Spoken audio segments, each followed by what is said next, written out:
Good morning, everybody. My name is Lorraine O'Donnell. I work here at Concordia University with the Quebec English-speaking Communities Research Network, which is the host of this forum. So I'm very, very pleased with how it's going and to see everyone today. The name of our panel this morning is Students Requiring Special Consideration. We have 4 presenters. They'll each have 15 minutes to present. I will be clear about timing because the more time any individual speaker takes, the less time we will have questions and people will have questions. So I'll read quick biographies of each of the 4 presenters. The first is Ella Amir. Ella Amir, PhD, MBA, is the Executive Director of AMI-Quebec. She was the chair of the Family Caregivers Advisory Committee at the Mental Health Commission of Canada since its inception, 2012 to 2017, and is a member of the Commission's Advisory Council since 2013. Our second speaker is Aurelia Roman. Aurelia Roman is a consultant with a background in law, system intervention, and sociology. In the past 10 years, she has conducted interdisciplinary research in schools and communities across Quebec. Aurelia's doctoral research, which she's currently undertaking, draws on systems and feminist theories to better understand intercultural education in Quebec. Our third speaker this morning is Liz Warwick. She is the lead instructional designer at the Center for the Study of Learning and Performance, where she works on all of the center's tools and support materials, including the LTK+. Liz holds an MA in Educational Technology from Concordia University. Our fourth speaker this morning est Karine Vieux-Fort. Karine Vieux-Fort est candidate au doctorat en sciences de l'éducation à l'Université Laval. Boursière de FQRSC, ses intérêts de recherche portent sur les jeunes de groupe et de minorités linguistiques au Canada, leur rapport aux langues et à l'identité et leur parcours scolaire et professionnel. Elle est aussi chercheure membre de QUESCREN. So with no further ado, we'll start with Ella Amir.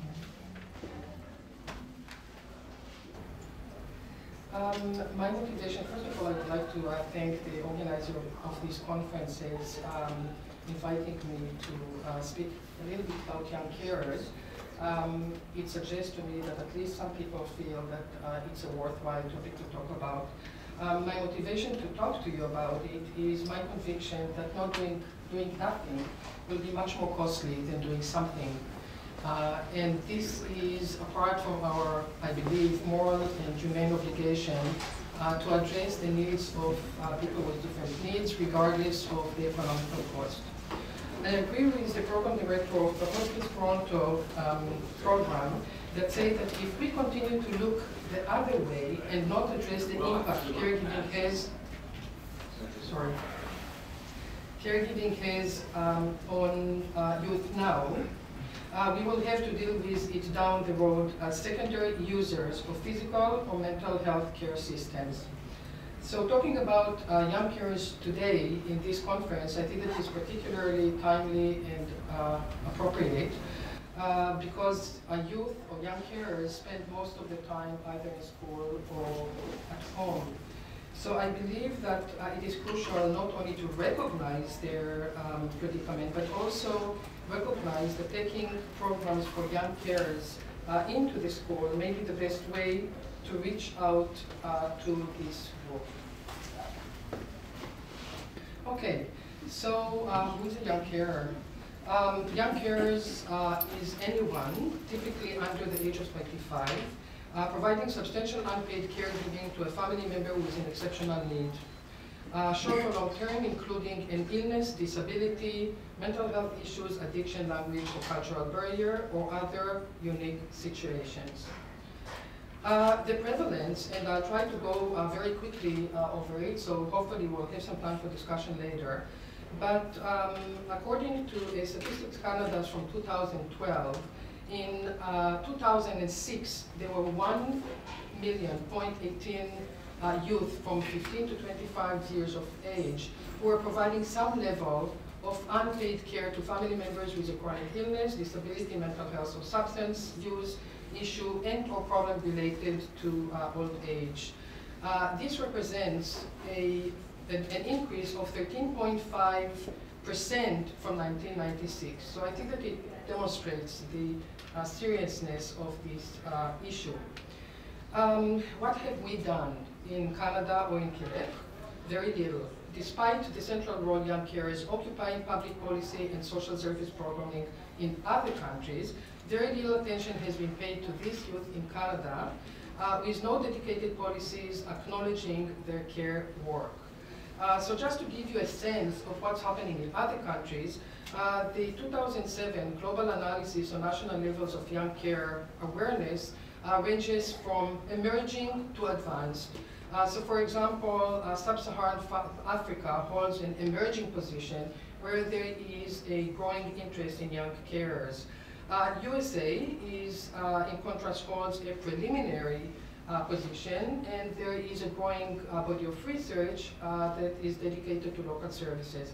Australia also holds an intermediate position with a greater interest in young care, and the country that leads the pack is the UK, which is really the only country that holds an advanced position, and we will see exactly what allowed them to do exactly that.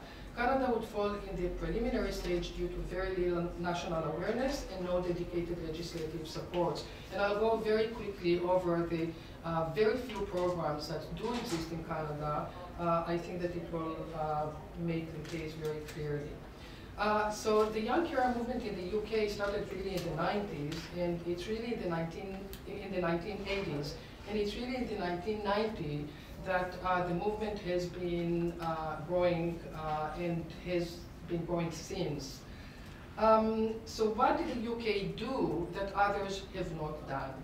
I think that there are really three components. One is national awareness, the other one is social services, and the third one, which may be the most important, is really the legislative context. So as far as national awareness is concerned, in the United Kingdom, there had been a serious attempt to raise awareness, not only within the public, but also among professionals, policymakers, education sector, and so on and so forth, in order to make the case for young carers. I'm not going to get into details about what they have done, but I think that it would be really interesting if we do look into what can be done here to visit the United Kingdom and see the wealth of information that is associated with young carers. I think that what is very telling is that there is a whole family approach, which is unlike the approach in many other countries, including, I believe, Canada and in Quebec, that only when a child or a youth becomes a problem, then he is being addressed or attended to by the health and social services sector. In the United Kingdom, every child or youth who has, or every family that has any kind of disability, and there is a youth which is identified there, is being investigated, I should say, is being questioned in order to be able to offer proper services. I think that this is a very different attitude, very different approach, with the understanding that young carers are, exactly as I mentioned earlier, are at high risk for their physical, social, emotional, and mental well-being. So this is as far as the national awareness is concerned, and it's interesting to say that there were celebrities in the United Kingdom that have given their names, like Helen Mirren, Jamie Oliver, and so on, that helped to raise the profile of young carers in the UK. The other sector, the other initiative in the United Kingdom is the breadth of nationally dispersed social service programming. There is a wealth of programs, and as you see here, there are about 350 dedicated young carers projects and programs that serve about 30,000 young carers. And just maybe to give you an example, in the UK, about 1 in 14 young carers are being addressed and being served. In Canada, it's one of 944. So I think that I don't really have to say much more than that. So there are really a variety of programs for young carers in the UK. And sometimes there is even, not sometimes, very often there is a financial support that can be offered in your services. There is young care ID cards, which helps to identify the young carer and provide the help that they may be needing. There is also a young care school lead, with the understanding that the educational sector is a critical place, a critical space where young carers can be found and can be helped. The third, and as I say, probably more important component of the UK success is that there is a support from the national legislative body. For example, there is the Carers Act, which assesses carers' needs based on appearance of need, as I mentioned earlier. They're not waiting until the young carer will demonstrate problems, but they investigate as soon as a young carer or a potentially young carer is being identified. So young carers are referred to support services in their area or direct payment in lieu of services. So what holds Canada back? Basically everything that was done in the UK is not done in Canada, and this is exactly what holds us back. So one thing, again, the third in the UK is there's no mention in any official or legal documentations regarding the role youth play in supporting their families. There is lack of wider public awareness. What the heck is young carer? I wonder if you knew before you came here what young carer is. No, right? I think that young carers very often don't know that they're young carers. They don't really view themselves as young carers, but I think that it's really the onus is on us to recognize them, whatever name we want to give them, and to offer them the support that they require and deserve. And there is obviously lack of dedicated young care supports. As I said, there is very few young carers in Canada that are being served. So the current Canadian experience, I'm not going to go very much into it because I think that we can maybe keep it, you can look on the website. But it really started, and not surprisingly so, in the Alzheimer's Society in Ontario, where staff recognize that there are lots of young carers who are entrusted with providing some sort of unpaid support for a mother or father or sibling or grandparents and so on and so forth. And they were really the first one in 2003 to design some supports for young carers. So this is the one which is probably the biggest as we speak. I think that they have 6 staff, and they have, I think, overall since 2003, 700 young carers, which I think is really, statistically speaking, very unsatisfactory. There are really many, many more caregivers who should be accessing these services. There is another service, another program in Toronto, Hospice Toronto's Young Care Program since 2007, and I believe that they have fewer staff, maybe 3 staff and 500 young carers since inception. There is one in Vancouver Island, which is even smaller and also provide different kind of services. There is, I put in brackets, the Waterloo region, which is the Young Care Project. These are not service providers, but they are really attempting to change the culture around young carers and making all kinds of efforts to raise awareness, again, within the education sector, among health professionals, and in the public. There are 3 goals that we can talk about when we try to offer help to young carers. One is assistance, the second mitigation, and the third preventative. And this is really pretty self-explanatory. The assistance is really based on providing information, coping strategies, counseling, mostly focused on supporting young carers in their caregiving role. The mitigation, and this is what most of the programs are doing.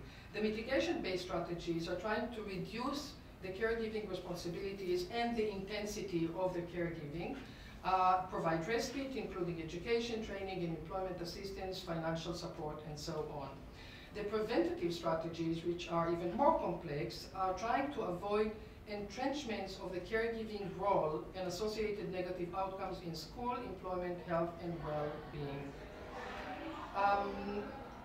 The barriers for these programs, and probably for any program that will be initiated, is first of all funding, and I think that this is probably something that is common to any kind of initiative that we're talking in the public, in the education sector or elsewhere. The shift from core funding to project funding has created even a bigger challenge, and I can tell you from experience in my own organization, this is really a very tall order. To try to sustain our operation, let alone to grow, is a huge challenge, and we have to invest more and more time in writing grant proposals, and then appeal to the funder that the new project or the innovative project that we did for 2 years is in fact worth funding for the next couple of years. This is something that funders are not very friendly to. And the other challenge, or the other barrier, is the collaboration with and partnership with school boards. And as I said earlier, and this is exactly why I think that it's so important to be here, schools are really the place, I believe, or maybe the best place to identify young carers and to offer them whatever we need to do. But even the services that do exist in Canada find it very difficult to collaborate with the school system. And when it is successful, it's very often because there is a very friendly superintendent or someone who is really championing the cause. I do understand that the school system is really challenged by an increasing number of demands, and clearly, and I think that probably the English system even more so. But again, I suggest that not doing anything, I think, we are going to pay for it.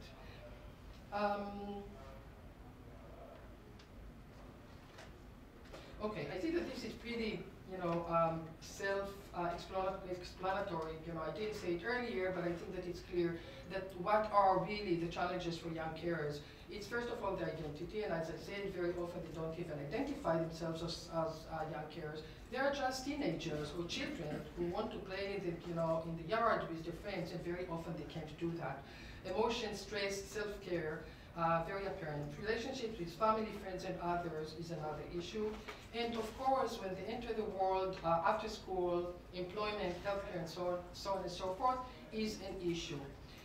Unsupported young carers are at high risk of social, academic, and mental and physical health difficulties, as I said earlier. And I think that I should mention that many caregivers, many young carers, and also older carers, recognize the benefits for their caring to themselves.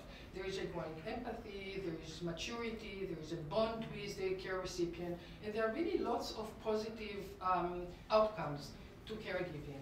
But I think that the risks and the difficulties and the challenges outweigh the positive aspects. And again, in order to mitigate the negative consequences of caregiving, I think that and to highlight the positive aspects, I think that it's really important to take that into consideration. So, I did say that already, and I think that I'll just finish by saying, what can we do? I believe that what we need to do is to recognize the importance of this issue, first of all. Then we have to identify interested stakeholders from different sectors. I believe that we should create a working group to brainstorm possible course of action, and in fact, there is a meeting at the end of November with potential interested stakeholders that will take place at AMI-Quebec. And if there is someone who is really interested in this initiative, please talk to me after this session. I would be happy to include you in this session. and recognizing the importance of engaging young carers in the process. I think that this is very important. So I would just leave you with these questions that we may be able to discuss a little bit later. What do you think young carers need the most? What gets in the way of identifying and supporting young carers from your perspective? How can you find the young carers you work with? What steps can you take to better support young carers? And what can your organization offer to young carers? Thank you.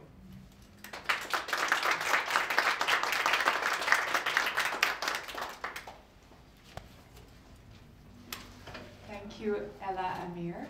Aurelia Roman will speak next. Morning. So, just want to thank Dr. O'Donnell for organizing this conference and for giving me the opportunity to present here today. I'm going to present my doctoral research. I'm a PhD candidate at Concordia University with a individualized program. The topic that I'm tackling today is called Parent-School Interaction from the Perspective of Immigrant Single Mothers or Immigrant Women Parenting Alone, School Children in Quebec, in the Quebec school system. The title is pretty long and it kind of explains a little bit the difficulty of situating single motherhood in the context of immigration. The literature talks about parenting alone and family monoparental. However, while recruiting participants, it's important to address them directly. So single motherhood is a term that is debated in the literature. However, I'm using it for this presentation. If you have questions, you can stop me. I'm going to start with the statistics. This research has been done all over the world about the status of women in Canada. Around the globe, we can see feminization of poverty due to many, many causes, global causes. Feminization of migration, rise of single motherhood in North America. And if we focus on Canada, we know, what we know right now, is that 1.9 million women in Canada live on low income. Of all women, 30% of them are single mothers and are raising their children in poverty. Now, feminization of poverty, I think that the term is self-explanatory. Means that more women in the world are poorer than men, even though the income inequality is at the lowest in the history of our history at the world scale. We still have this balance between men and women, particularly in terms of the accumulation of wealth over time. These are statistical studies. I'm going to, as I said, present my dissertation in more detailed 3-hour presentation. If you're interested, you can attend that. But if you have specific questions about this slide, you're most welcome to. Another thing, rise of single motherhood across North America. For the first time in history, we have more single parents than ever before. So there is a fact. And in Montreal, out of 1,900,000 people that have been reported through Statistique de Quebec in 2011, we have 20% of the whole population in Montreal area are family monoparental, single parent families. Out of those, 82% of all single families are single mothers. What we do not know at this point, so if we look back at the feminization of migration and the rise of single motherhood in the world, and the feminization of poverty, we do not really know how poverty and immigration intersects. We do not know how immigration, poverty, and single motherhood intersects. So what are the characteristics of this specific population, the immigrant woman parenting alone in Quebec, in Canada? So it will be very interesting to find out or to talk to Immigration Canada or other bodies that have a lot of funds and that they can tap into this particular population, which I think is becoming more and more important for the vitality of our communities, for the educational success of our children. In Montreal, we do not know how many of these women speak English. So we know that many immigrants, when they arrive in Quebec, they receive points from Quebec Immigration for speaking English and also for speaking French. So some of them are bilingual, some of them are learning English, some of them are learning French. Some of them are struggling in both languages. But some of them do speak English, but we do not know those percentages. Immigrant education is another body of literature that I reviewed in depth for my, when I defended my research proposal. So we know that there is low educational achievement for immigrant children in the West democracies in the world. So across the globe, immigrant education is problematic.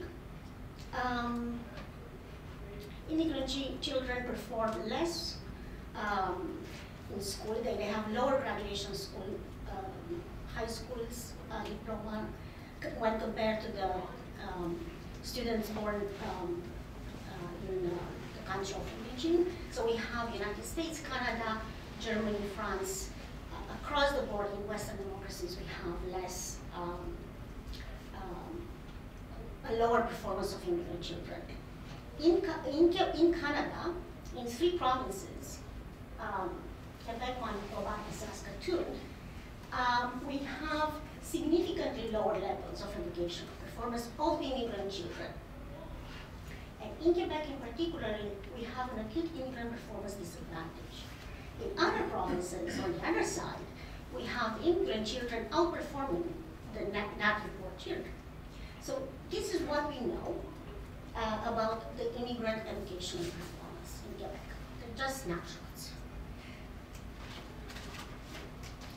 So if we bring together the literature on the status of women in the world and the world systems, if we're looking at feminization of poverty, if we're looking at single motherhood, and if we're looking at Quebec context, it would be, for my PhD research, I wanted to know what are the experiences of immigrant women at the intersection of education and immigration, but particularly in their interaction with the French public school system.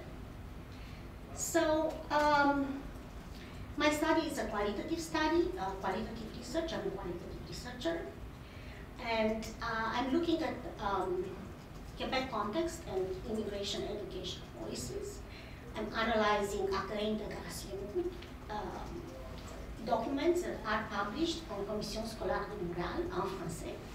And what these documents are stipulating about the integration of immigrants in Quebec.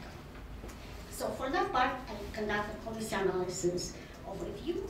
But I also conducted interviews with immigrant single moms, face-to-face interviews, in Montreal, in English. So the purpose of the research studies, the questions that I covered in the interviews were covering, I was asking them about the pre-existing expectations, pre-migration expectations, regarding the education of their children and post-migration experiences. So I want to compare qualitatively what were the expectations of these immigrant women that arrive here alone with their children, and what were their experiences in terms of education. Were any issues, anything that really we should know and we don't know about. And the purpose of the research was also to create better social support systems for single mothers in general. Preliminary findings suggest, from all the women that I talked to, and I'm only focusing on the interviews right now, suggested that the interaction with the school system was an additional stressor. And they felt that their self-efficacy is pretty low on the interaction with the school system. Regardless of the social economic status, participants had a difficult time advocating for the needs of their children and gaining institutional support from the principal teachers and Commission Scolaire de mon Père. Also, in this interaction with the schools, what a surprising finding was that single mothers of daughters had a harder time to advocate for the needs of their daughters. So we had some students that repeated secondaire 2 or 3, 2 or 3 times. In one case, one of the students, a young girl, a teenager, was afraid to go to school. But nobody believed her that she's afraid to go to school, and her mom couldn't really force her to go to school. So 10 out of 12 children of the single moms interviewed, they didn't want to go to school, and 2 out of 12, they wanted to return to their country of origin. And these are really this is really a very wide overview of the many issues that came up in the research, the emotional issues that came up in the research, and trying to stay out of politics, and I'm trying to just focus on the experiences of these women. Just trying to reach them, trying to talk to them, find out what do they think, what do they feel, what are their strategies of dealing with post-migration hardships. And what is also emerging from the research, and I hate PowerPoint, I wish I didn't have to do this PowerPoint, but what I'm trying to say is that through this research, I'm trying to make them visible. I'm trying to bring their experiences forward. It's a qualitative research, so it's going to focus on their narratives. I take each interview, I code it several times, and then I compare women that come from the same contexts, same countries. So I interviewed people from China, from Syria, Armenia, Bulgaria, Romania, Iran, UK, United States, Honduras, and Caribbeans. And out of these women, the majority arrived here alone with their children. So they have no family, they have no social support systems, and for them, single motherhood is an identity marker. And within the range of single motherhood, immigrant single moms will experience single motherhood or motherhood very different than someone that maybe has a social support, a family or friends or some that work around them. So my research is trying to create awareness of specific needs of these women. How is single motherhood an identity marker?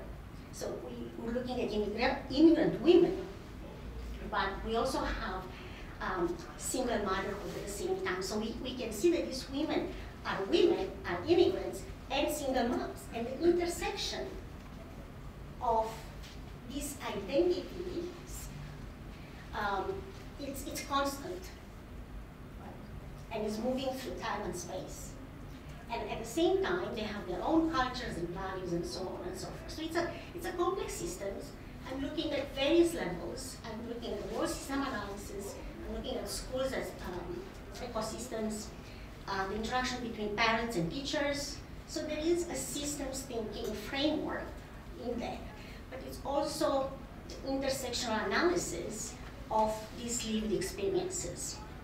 So I'm trying to juxtapose those two in my research, and I can talk more about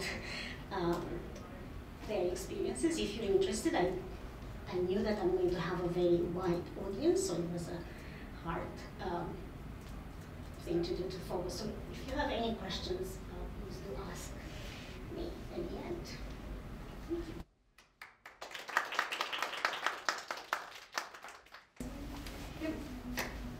I'm introducing Elizabeth Warwick from Concordia University. Hi. It's a real pleasure to be here today, and it's been wonderful to hear the two presenters before me. They've really identified some key challenges facing the community. What I'm hoping to talk about, I will be talking about today, is a little more focused on a solution, or solutions, some solutions to a problem that has been identified, certainly in, actually around the world, and that has to do with literacy. And unfortunately, this is also, you mentioned some problems with PowerPoints, my fonts have gone off, that's the way it is. So my name is Liz Warwick. I work here at Concordia. I work for a research center called the Center for the Study of Learning and Performance, referred to as the CSLP. It's been here at Concordia for about 30 years. The center does research into learning and teaching, and we also develop digital tools that support learning, and I will come back to that, to those particular tools. But I really wanted to start out by giving you some context about literacy, particularly in Quebec and Canada. And there's an awful lot of good news that's out there. So according to 2015 statistics, the piece of statistics, Canada does fairly well in terms of reading scores. So 527 was the score, better than 500 average. I think Singapore was the only place that scored above us. So we're comparable to Hong Kong, China, Finland, and Ireland. Great. However, there's also some, by the way, Quebec was also above the Canadian score, but there's also some not so good news. And the first part of it is that the reading scores have dropped, not significantly, but a huge drop, but from 2000 to 2015, they certainly haven't risen, despite the fact that there's been a lot of effort put into literacy. We're not seeing a whole lot of results. Second thing is that there's a gap in reading scores between Anglophone and Francophone systems. In fact, the Francophone system outperforms the Anglophone system. And that is true actually for minority language education across Canada. In Quebec, that happens to be English. The other thing is that girls outperform boys by a significant amount. That's great for girls, but we don't want to see those kind of gaps when we're talking about literacy. The gap is significantly smaller in science. Boys outperform, but it's not as big as it is for literacy. So what does this mean? What's very interesting, and I don't think the stats, despite the fact that the performance for international assessment of adult competencies is also run by the same organization, the OECD, that does the PISA scores, when they look at adult literacy and they consider adults to be 16 to 65, there are 5 levels of literacy that they look at. Level 1 is considered functionally illiterate. Level 2 is only marginally above that. To really perform, you need to be minimally at level 3. Only 16.4 Canadian adults score at level, 16.4 score at or below level 1. Only 31, almost 32, achieve level 2. So what does that tell us? That basically means that basically almost half of Canadians don't have the literacy skills that they need to perform, and more importantly, to thrive in today's economy, which is really the information economy. You need those skills. So, here at Concordia, at the center, we have been involved in developing tools to address problems and issues in learning. And what we've developed really over the last 15 years has been something called the Learning Toolkit. That was what was referred to as the LTK+. This is the screen when people come into the LTK. This is actually for our younger students. There are in fact 5 tools. But the tools for younger students are ePearl at the top, which is a portfolio that supports what we call self-regulated learning, a very important sort of children taking control of their own learning. Abracadabra, which is what I'm going to focus on, which is for literacy. Elm, which is our numeracy tool, and Reads, which is a repository of books. If you have questions afterwards about the LTK, you're more than welcome. I'm happy to talk about it at length, about the toolkit. So I'd like to focus on Abracadabra. Abracadabra is what we call a digital tool. It's a software which has several games that students play. The most important thing, to my mind, is that Abra is evidence-based. It is built on the National Reading Panel, which came out in the United States, that looked across a lot of studies and said, what works in literacy? And in fact, what works in literacy is a balanced approach to teaching. So we have phonics, we have more whole reading, whole language, we bring those together, and we really build on all of that. So the games really focus on all aspects of literacy. It is evidence proven. We tested it over many years with a lot of different populations here in Quebec, across Canada, and internationally. We have a large research project in Canada right now that I'm involved in. It's balanced, so we look at skill acquisition across multiple areas in literacy. It is flexible, so kids can go in, they can use it. There's no path that they have to follow. They can try different games.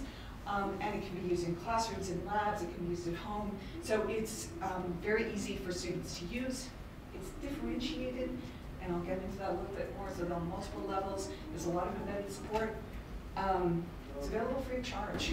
We make it available to school boards and other institutions. It's very interactive. Children really like using it. We know this, in particular from Kenya, we have where issues of children's attendance at school is a problem. When ABRA is on the schedule, kids come to school. So they're very excited about it. As I mentioned, ABRA builds on this notion of a balanced literacy approach.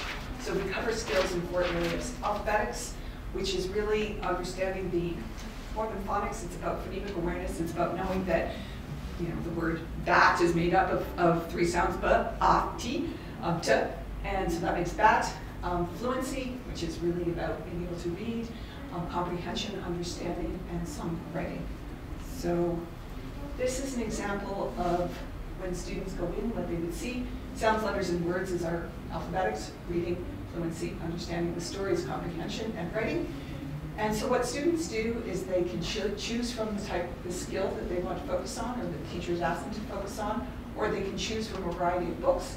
We have both fairy tales, poetry, fiction, and nonfiction. So it covers the 4 skills. There are 36 activities embedded in there, and there are 19 stories that go along with that. So as I mentioned, ABRA really does build on, I should say, development. Unfortunately, I've squashed it out. It really covers very basic skills to more advanced skills in alphabetics. Does anybody here work in literacy? You do, great. So we can maybe address this a little bit later. We have a whole set of activities that we consider sort of pre-alphabetic. So these are for students who are really struggling, who may have come in. This is used generally in kindergarten and 1st grade, who may come in with very, very low skills. That can be addressed. We have an alphabetic zone, we have syllable counting, but we also do things that are more, I would say, more typical, age appropriate, where you might take a set of words, ill, and you can add pill or spill or skill. Those are all really important things for children to do as they're developing their literacy skills. Fluency is about basically developing an ability to read out loud with expression, to read at the appropriate speed. So we do some things with what are called high frequency words. But as you can see in these pictures, there's a lot of opportunities for kids to have when they click on the thumbs up is okay. I don't actually on this one have we have a finger with a bandage that is, if you need help, the little birdie is audio. So kids can have stories read to them, and they can also, and then they can get some feedback on if they don't recognize a word, they can click on it, and the software provides support. They have access to a number of digital books. Reads is also a repository of, I've forgotten how many we have in there now. It's a couple hundred that cover a number of different cultures. And so it really gives people a lot of chance to practice their reading. We have comprehension development, which may be a little bit surprising because when you're reading, the software will stop and it will encourage the children to discuss. So really looking at how well you're understanding the text. There's also some vocabulary development. And finally, we have some writing. So that basically, this part of the tool is the least developed. We're really focusing on spelling, excuse me, spelling words and spelling sentences. One of the things about the tool was it was specifically developed to meet needs, children across multiple needs. So we have a lot of different points of entry. You can choose different levels. Some of them have, as you can see, have 8 or 9 levels. Some of them have a couple. There's also a lot of built-in scaffolding and support. Certainly the levels provide that sort of scaffolding, but the support is really, you can click, as I mentioned, on the little finger, and you can get visual support, you can get audio support. So we have done, as a research center, we spend a lot of time looking at the effectiveness of these tools. The most recent, we've done meta-analyses on the effectiveness of ABRA. There's a new one that's coming out. It's actually in publication. So this, anything that we've worked on is from 2005. But basically what we found is that ABRA, these studies look across cultures. Both boys and girls improve equally. That the ABRA effects last over time. We get significant effects. That there are particularly large effects for students who are struggling. The improvements tend to transfer, which is really great because transfer in learning is very, very difficult. And it's effective across a wide range of learners. ABRA was used with some children with autism spectrum disorder, significantly improved their fluency as well as their comprehension. We worked with low socioeconomic status here in Quebec and elsewhere, and we've used it in different countries. We have, as I mentioned, a project in Kenya as well as one in Hong Kong. So basically we have very high efficiency for very low cost implementation. As I mentioned, it's available free of charge. We have specific support for struggling students. There are remedial activities available, as I mentioned, pre-alphabetics, students who come in who don't have, aren't coming from families who have a lot of emphasis who support literacy. ABRA can definitely help with that. The activities can be repeated as often as necessary. They're fun, they're engaging, and they're very non-threatening. We've really designed these, so that's part of my background is how do we design activities that are fun and interactive and good for kids. Feedback is very non-threatening. The other thing is that teachers can really view student progress. This, in previous versions of ABRA, we had a teacher progress report. We have just redone it. It's going to be available in January. It's our assessment feature. And this is what it's going to look like. It allows teachers to see both whole class and students. If they choose an individual student, they can really see here, okay, I've got a student who's got a problem here. What are they, actually this is class view. They can easily identify students that are having trouble. They can go to that student and look and see what have they done. So these will be filled out if they've completed these levels. And then from there, they can really get a very accurate view of what exactly the student has done on individual activities. So that's going to be available in January. We have our new version coming out. There will also be remediation tips, which try to offer a lot of support for teachers. And there will be suggestions for using for how do we link all of those activities. So the other thing we offer is, this is a speech capture of our website. We have teacher resources. We have videos. We have lesson plans. We have information on how to use the activities and stories in very effective ways. We also offer parent resources. This is being redeveloped. It will be available in December. So we really try and support parents as well in using ABRA. And that is I realize there'll be time for Q&A later. What I wanted to say is that if you have any interest in accessing ABRA or the rest of the LTK, it's available for demo through this demo site. ABRA is done through servers, so it's not actually available sort of online through a web, but you can demo it if you go there and try it out. And at the same time,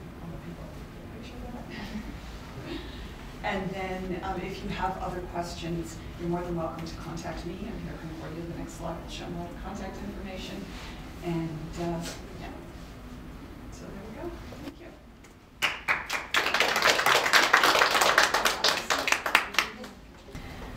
you. Hi. I will do my presentation in French because I did my research in French and I use some specific words that would be preferred. J'allais dire préférable, pardon, je suis en train de faire, I'm lost in my own translation, donc désolée. Je passe au français, donc c'est plus simple pour moi de faire la présentation, ça ne bouge pas ça, en français, parce que j'ai fait ma recherche doctorale en français, j'utilise une terminologie, des types spécifiques qui ont été traduits en anglais pour les besoins de mon abstract, mais c'est plus simple pour moi de vous présenter tout ça en détail avec l'énergie que je peux avoir. Donc, ma recherche doctorale porte sur les francophones qui ont fait le choix de l'étudier dans un cégep anglophone à Québec et à Montréal. Je vous parle un peu de la problématique sociale et scientifique qui a guidé ma recherche, que j'ai commencée il y a quelques années. Et d'ailleurs, ma thèse est présentement en évaluation, donc j'ai vraiment terminé ma recherche. Je suis très contente aussi de venir vous présenter ça avec un peu le poids en moins sur les épaules de la recherche qui est maintenant terminée. Bon, je dis certaines informations que tous et chacun savent quand même, mais au Québec, au Canada, là, le français et l'anglais n'ont pas le même poids démographique, politique, économique, culturel, etc.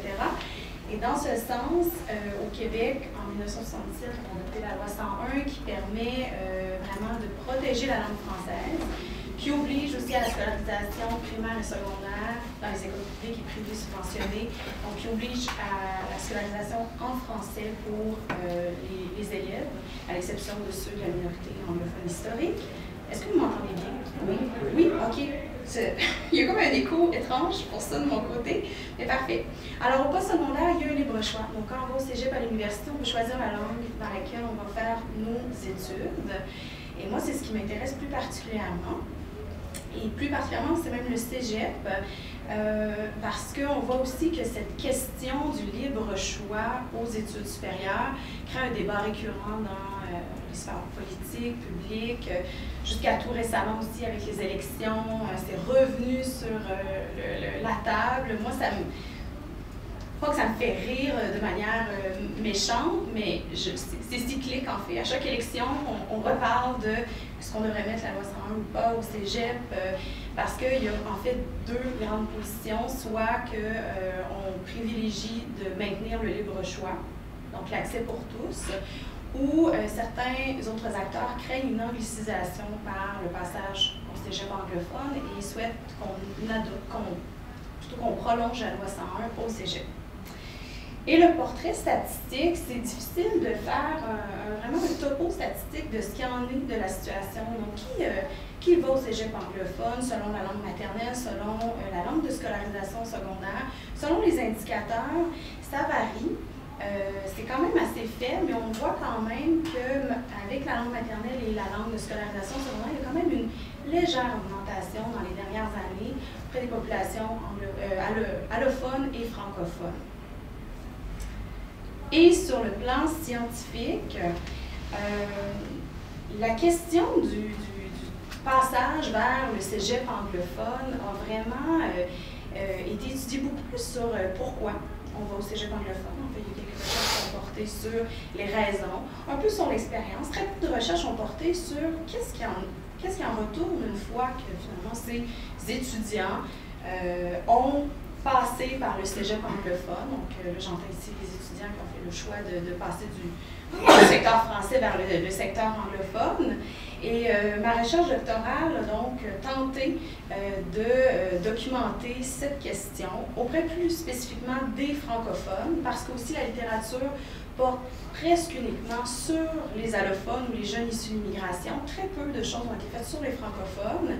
Donc, c'est à la fois deux visées pour moi, c'est d'aller étudier une population qui avait été très peu étudiée dans la littérature scientifique et d'aller aussi documenter, là je passe à la prochaine diapo, mais l'idée donc de ma thèse, c'est vraiment 3 objectifs spécifiques: analyser les raisons de poursuivre des études collégiales en anglais, analyser les expériences d'études collégiales en anglais. Ce sont les 2 objectifs que je vais vous présenter aujourd'hui, faute de temps. J'ai dû couper. Et le 3e objectif, c'est celui qui souvent fait couler beaucoup d'encre justement dans les journaux. C'est par rapport à est-ce que ça anglicise ou pas, là, aller au cégep anglophone, si je peux réduire ça de manière très simple. Donc, j'ai tenté de comprendre, après leur passage par le cégep anglophone, quel a été le parcours de ces jeunes francophones-là. Donc, moi, je les ai rencontrés quand ils étaient sur le marché du travail. Et j'ai fait une étude qualitative, rétrospective avec eux. Et j'ai tenté de documenter toute leur enfance, leur adolescence, comprendre à la famille comment ça se passait par rapport à la socialisation en anglais ou pas, comment est-ce que les parents avaient un discours particulier ou non, et leur choix, leur expérience, et ensuite racontez-moi votre parcours. Elle va à l'université en anglais après. Oui, non, pourquoi? Quel travail avez-vous occupé? Et parfois, c'était facile à documenter. Il y a des gens qui ont occupé un poste après leurs études universitaires. D'autres m'ont dit, on peut le dire en bon français québécois, attache ta tuque. J'ai vraiment eu un très grand parcours. Donc moi, j'ai tout documenté dans le cadre de ces entrevues-là pour voir vraiment quel a été leur parcours successif et aussi sur le plan personnel, en fait. Est-ce que l'anglais occupe une place dans ces trois sphères? J'ai aussi un objectif secondaire, ce troisième objectif, qui est d'explorer si le cégep anglophone contribue ou non à moduler les identités linguistiques et civiques, ce qui est aussi beaucoup d'actualité. Est-ce que ça change quelque chose sur l'identification de ces francophones ou non? Je pourrais répondre à ces questions plus tard, dans la période de questions. Voilà. Donc, ma thèse s'inscrit plus spécifiquement en sociologie de l'éducation. Je vais vous passer tous les cadres théoriques. Je crois que je vais aller tout de suite dans les résultats, ce qui est le plus intéressant et croustillant généralement. Donc, la méthodologie, je vous ai un peu parlé déjà là, de cette approche que j'ai adoptée, approche qualitative, 37 entrevues de type récit de vie. Donc, j'ai rencontré 20 personnes qui ont étudié au cégep anglophone à Québec, le seul établissement collégial, et 17 à Montréal, dans presque tous les établissements de langue anglaise, à l'exception du collège Table, que je n'ai pas eu de participants. C'était 21 femmes, 16 hommes, donc assez bien répartis. Le critère, en fait, c'était que ce soit des participants qui ont le français comme langue maternelle, qui ont été obligés d'aller à l'école primaire et secondaire en français en vertu de la loi 101, qui ont été socialisés en français dans leur famille. Donc, il y avait, en principe, ils pouvaient avoir des contacts avec l'anglais, je ne peux pas valider tout ça, mais l'idée, c'est qu'ils aient gravité, ils étaient socialisés en français durant leur enfance, leur adolescence, et qui ont fait le choix d'aller étudier en anglais au cégep, et qui, au moment d'entrevue, sont sur le marché du travail. Donc, j'ai vraiment fait ce regard a posteriori avec eux. Je leur ai demandé de se creuser un peu les méninges, de chercher des fois des informations, mais somme toute, ça a fait de très bonnes entrevues, longues, riches, mais je suis très contente de ce regard a posteriori parce que c'est en fait ça qu'il n'y avait pas dans la littérature. On se disait souvent, de ce que je lisais, c'est on sait un peu pourquoi les jeunes vont au cégep en anglais, on sait peut-être un peu aussi qu'est-ce qu'ils vivent comme expérience, mais ça c'est un peu plus flou, je dirais, en toute honnêteté de ce que j'ai trouvé dans la littérature. Et on ne sait pas ce qui se passe après, et souvent on anticipait, mais peut-être qu'on s'anglicise, etc. Je me disais, ben, je vais aller, moi, en bonne doctorante motivée, aller les retrouver, ces francophones qui ont fait le choix du cégep anglophone. Donc, ça a été un recrutement sur une durée de 16 mois parce que ils sont partout et nulle part à la fois. C'est difficile de retracer des gens qui ont passé par un établissement collégial anglophone, mais qui aujourd'hui sont sur le marché du travail. Ils peuvent être à côté de moi dans l'autobus, mais je ne le sais pas, donc je ne peux pas aller dans les cégeps.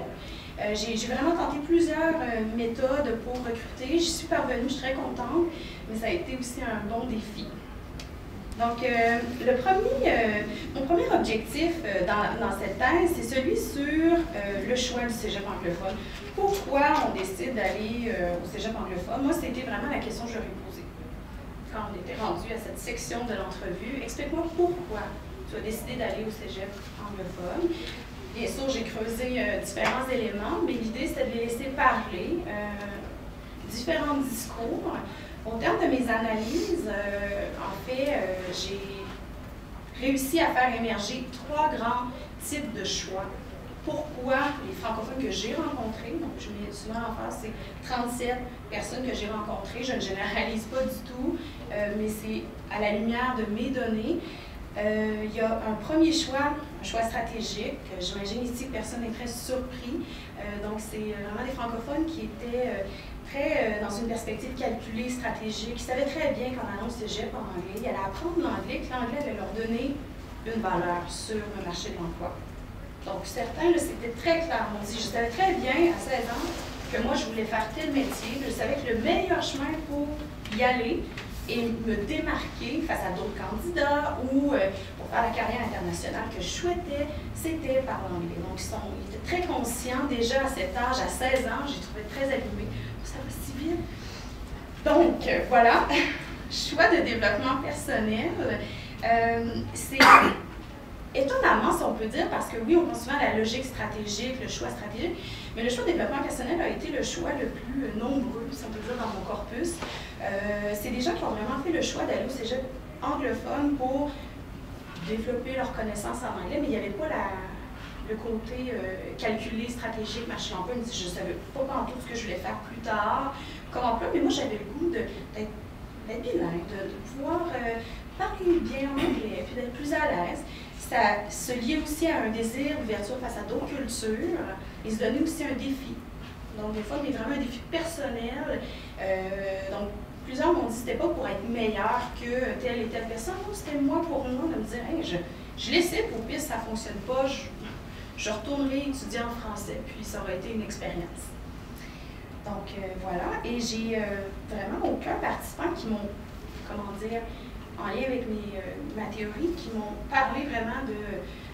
je souhaitais aller au cégep anglophone parce que je souhaitais m'intégrer davantage à la communauté anglophone, etc. Donc, vous comprenez, il n'y a pas cette idée, là, des fois, liée aux craintes là, de l'anglicisation par le passage au cégep anglophone, il n'y avait pas cette idée-là. Par rapport aux expériences, donc, je me dépêche, Lorraine. Donc, 5 types d'expériences. Ça a été le deuxième objectif de ma thèse. J'ai vraiment cherché à comprendre qu'est-ce que vous avez vécu comme francophone quand vous êtes allé étudier au cégep anglophone. Pendant 2, 3, 4 ans, peu importe le temps de vos études, expliquez-moi comment vous avez vécu ça. Donc, certaines personnes ont vécu une expérience d'intégration facilitée. Donc, ça, c'est 5 types que j'ai fait émerger de mes nombreuses et longues analyses. Donc, c'est sûr qu'à la fois sur le plan scolaire, sur le plan des relations interpersonnelles, donc avec les autres francophones, anglophones, allophones, sur le plan de la vie culturelle, sociale du cégep, se sont hyper bien intégrés. M'ont dit, moi, j'ai pas vu de transition, tout a bien été, je participais à plein de groupes, puis c'était vraiment pour moi une belle expérience positive. D'autres ont vécu ce que j'ai appelé une expérience d'intégration sélective. Donc, sur le plan scolaire, ils se sont très bien intégrés, comprenaient déjà bien l'anglais en arrivant au cégep, n'ont pas eu de difficultés scolaires, mais sur le plan social, ont vécu comme un repli social. Ils se sont tenus seulement avec des francophones ou des francophiles. Donc, me disaient, à part mes cours en anglais, vraiment anglais, c'était pas la langue que j'utilisais. Avec mes amis, on parlait en français, dans les correspondances en français. D'autres ont vécu une expérience d'intégration stratégique. Donc, c'est des étudiants qui ont vécu la difficulté sur le plan scolaire et souvent vraiment abruptement. Certains m'ont dit, je pensais que j'étais bon en anglais, puis vraiment, j'ai compris que non, pas du tout. Qui ont appris aussi que, je pense à quelqu'un qui m'avait dit, c'est là que j'ai appris qu'à la troisième personne du singulier, ça prend un S quand on accorde des verbes. Donc, ben, tu sais, puis aujourd'hui, cette personne-là est traducteur. Là, donc, tu sais, il me dit, j'ai quand même fait mon chemin, mais il a perdu beaucoup de points au départ. Mais cette expérience d'intégration stratégique-là fait qu'ils ont de la difficulté sur le plan scolaire, mais sur le plan social, ils se sont vraiment rapidement noués d'amitié avec des gens, même s'ils disaient j'avais une barrière de la langue, ça ne me dérangeait pas de parler un peu, de parler un peu un anglais qui était pas inadéquat, là, mais qui avait beaucoup d'erreurs, justement, pas de STS, à des endroits qu'il faut pas. Et ce contact-là avec les anglophones leur a permis de s'améliorer sur le plan scolaire parce qu'ils ont vraiment pu bénéficier d'alliés, si on peut dire. L'expérience d'intégration distension, c'est des gens qui ont vécu à la fois sur le plan scolaire, sur le plan des relations avec les autres, vraiment des difficultés. Ils ont réussi à finir leurs études, mais ça a été hyper ardu.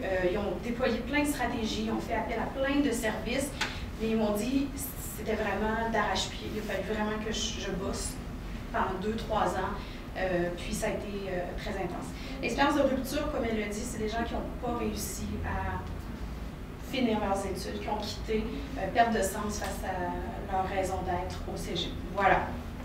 Donc, ça se termine là. Je pourrais répondre aux questions. Je suis désolée. Moi aussi, j'étais contente. Je me disais, j'ai 8 diapos, ça va super bien aller. Je suis très passionnée par mon sujet. Donc, merci beaucoup. Je pourrais répondre à des questions plus tard, même individuellement.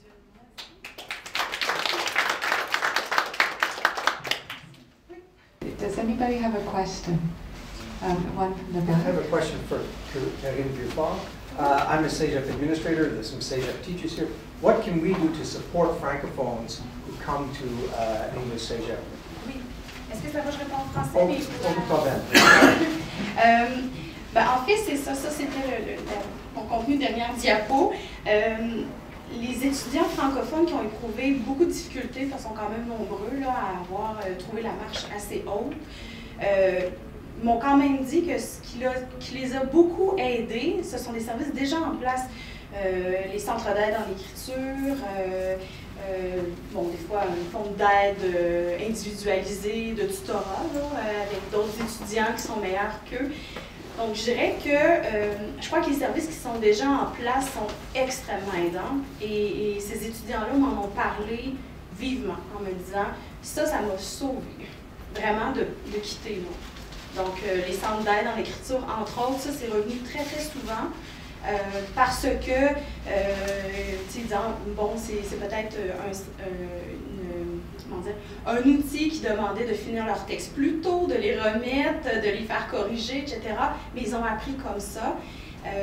Ce qui aide aussi beaucoup, c'est la compréhension des professeurs.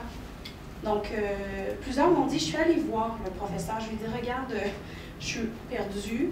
Et même, certains m'ont dit, c'est le prof qui est venu me voir, voyant que j'avais...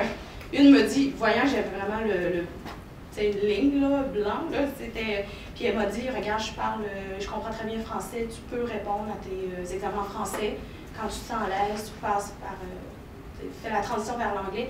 Donc, je pense que la sensibilité des profs, qui est là, qui est capable de voir, puis de sentir, prendre le pouls. Donc, je pense que ces choses, ces éléments-là qui sont ressortis de ma recherche. Donc, je parle déjà beaucoup trop, mais on pourra reparler. Je suis désolée. Does anyone have a question for one of the other presenters? My question, thank you all of you for your presentations. That was really interesting. My question is for Liz, actually, and this is as a parent. Yep. With a child who has come home with instructions to use the abracadabra system, and as a parent, I've been very resistant to this because of the screen time. So for me, it was always my approach during the week is that I try not to let my kids use screen time. And when I was watching your presentation and saw the real value in this system, I'm not sure that it's always communicated to parents the intention of the program or the value of the program. So I end up saying, no, you're not allowed to do this, and then so. Right. Well, I realize I'm missing out. My kids are now CEGEP and university level, but back in the day, I was really also really worried about screen time, and my then husband was very involved in video games, so we had a lot of conflict. I think that's a very valid point. I think that schools need to be clear about about finding that time, recognizing that kids have access to so much, screen time, and parents are concerned about that. I think what I see in ABRA is that, again, that sort of balanced approach is that there are games that are out there that will focus on a few bits and pieces of literacy, but ABRA does offer this sort of more balanced approach that brings together all of these things. That said, I'm all for parents who are saying, look, when I'm at home, I'm creating a different kind of literacy environment where we read, where we focus on books. That's great. We actually don't necessarily encourage people to use ABRA, and teachers are a little bit ambivalent about this. Teachers often like to have, they have a structured sense of of their program, what they want to do with literacy. So they will often say, no, I really want ABRA to be done in the classroom, and then I can be sure that the children are going through it at an appropriate pace. They're not having which is okay, having an older sibling help them, that can be okay, but I really want to know where they are. So I think it's a very valid point. And it's something that, though I work in educational technology with software, I'm very aware, and even over the last 5 or 6 years, I think we're getting more aware of the negative impact that screen time is having on kids. So by all means, I think it's okay. My blessing saying it's okay not to use ABRA. I'm glad you see the value in it, and I hope that it's used in the schools. But absolutely, there has to be, both in terms of balanced literacy, there also has to be a balance in terms of how children are learning. And technology shouldn't take over. Who has a question for Ella or Aurelia? So I see two questions. Yeah, you can go first. Go ahead. Okay, my question is for Ella. My question is, what can schools or school boards or school communities do?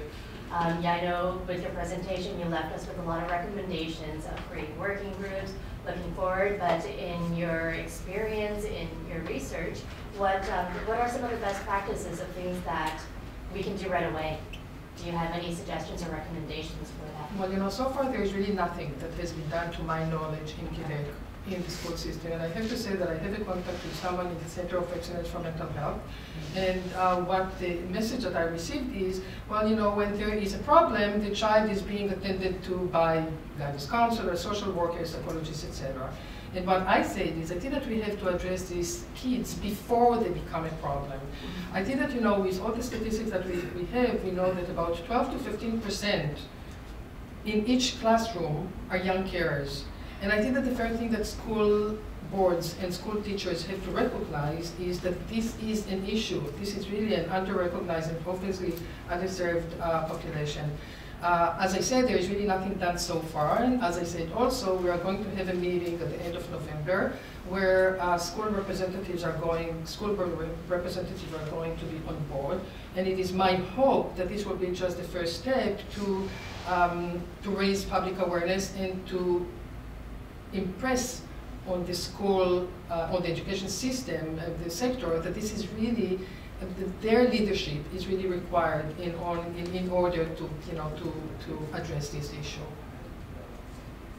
And does somebody have a question for Aurelia? Because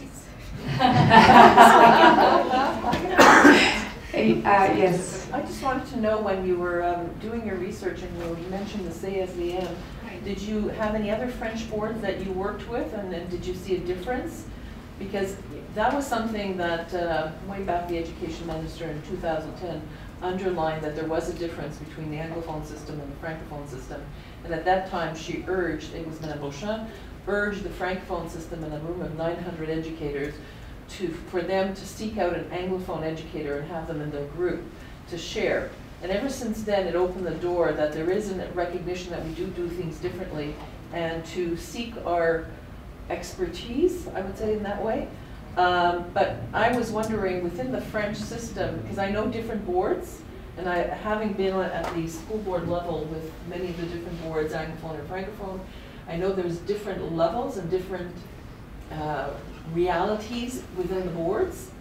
You happen to have targeted one that was, anyways, I won't say anything, but there are other French boards that are very, are more open and... I understand. Well, first of all, I would like to tell you that this research was self-funded, and it's a labor of love. I live in NDG. My son went to the whole system, public school, public and private, in Quebec, in French. And now he's a Dawson. In his second year. So I live in NDG. He went to an école défavorisée, les enfants du monde. At the time I was a single mother.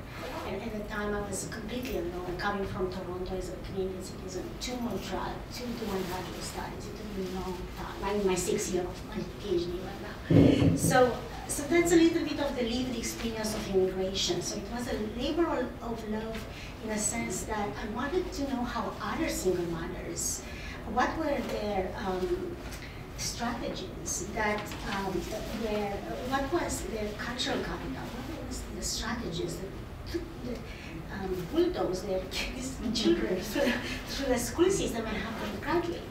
Because sometimes it just feels like that will never happen when you're alone and you don't have a partner or a family system around you. And I was surprised that at the time there was no social support system for people like me and for other people that I came in contact with. And so I've reached out at community organizations. We have posted both in English and in French. Some of them did not collaborate as I expected to help me find participants. So for 8 months I was looking for participants. I think we've been reaching out in the community. Some people were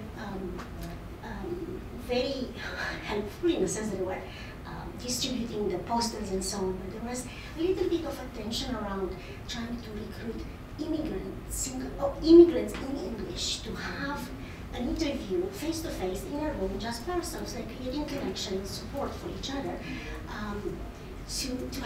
to be interviewed by another immigrant that speaks English. So that was extremely problematic to even reach to the participants that sometimes, and I value French, I love French, I'm Romanian. My son went to the French systems, but sometimes as an immigrant, I think I feel nervous to speak badly in two languages. So sometimes we choose the language that we are stronger in, right? So English being my stronger language, I do know French, I understand French, I speak with teachers in French, obviously. But at the same time, I wanted to see those women that maybe speak English better a little bit than French, or sometimes they can't express themselves in French, and they don't see English as a political issue. They see it as a resource that they would like to use in a certain context when they interact with the teacher, so that they can find out what they can do for their children. So that's I did not collaborate with any school boards. I did not partner with anyone. But in the future, I really hope that this is just the beginning of collaboration with more accueil integration programs around Quebec. I think that they need to be more welcoming than they are right now. I would like to thank the panelists for 4 extraordinary efforts that have been expressed through these two brief presentations. And I would ask people to join me in